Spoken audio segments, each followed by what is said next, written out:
Hey YouTube, it's Dimitri, and today we're going to do the Greenworks 8.5 amp rototiller assembly. I took it out of the box, it looks super confusing, so I spent some time and figured I'd make a video on how to do this. It's actually quite simple, the directions are just fairly terrible, the diagrams don't make a lot of sense, and when you read through it, it gets a little better, but it just takes a lot of effort, so let's dive on in. So first, there's going to be two of these like U-shaped handles. You need to get the smaller one that does not have anything on it, the one that I'm using here. You're going to have two bolts that are inside the frame. Slide them in just so you can put this metal handle on and then push the bolts back out. Make sure that the bolts are sitting flush against the frame. They have like a square notch on the inside that allows them to only sit in one of two ways. Make sure they are flush. Next, grab these little black handles with threads and then tighten them on both sides.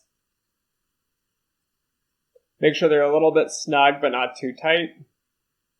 And then next we're going to take the top piece here. This is going to be the final handle. It is going to assemble almost the exact same way, but it does have a power cable that is hooked to it and to the machine. So now empty out your bag of parts and you'll find in here the same style of bolt and the same style of handle that we had on the bottom assembly. You can see there's the bolt, it has the curved head, and then we're going to unscrew this and then put the top handle on, match the holes up, and just slide these metal bolts through the holes. Again, you're going to have to slide them in the holes and then push them from the outsides in just so they're flush so you can put this handle on. And then again, remember to tighten these down by hand, make sure they are fairly snug and that the heads of the bolts are flush with the frame of the handle.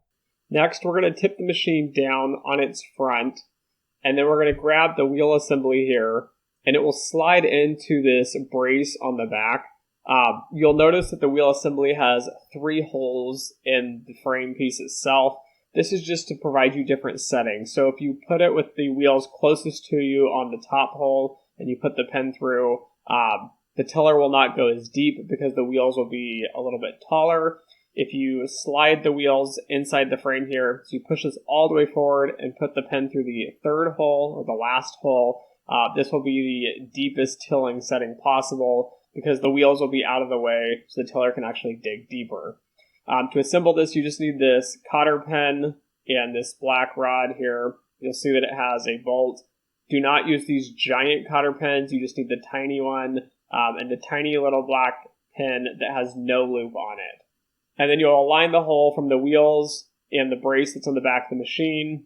Slide the pen through one side, it doesn't really matter which side it's on, and then take your cotter pen and slide it through the holes in the end of that bolt. And now the wheels will be attached and ready to use. Next we're going to assemble the blades here. So tip the tiller back on its back. This will be easier to use and kind of easier to see. And if you look at the directions, it's going to show you that there is an A, B, C, and D for the tines here is what they call them, but basically they're just the blades.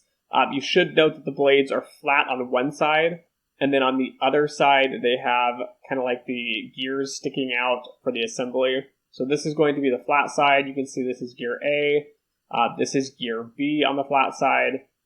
So first we're going to take blade B and we're going to actually install this onto the tiller itself.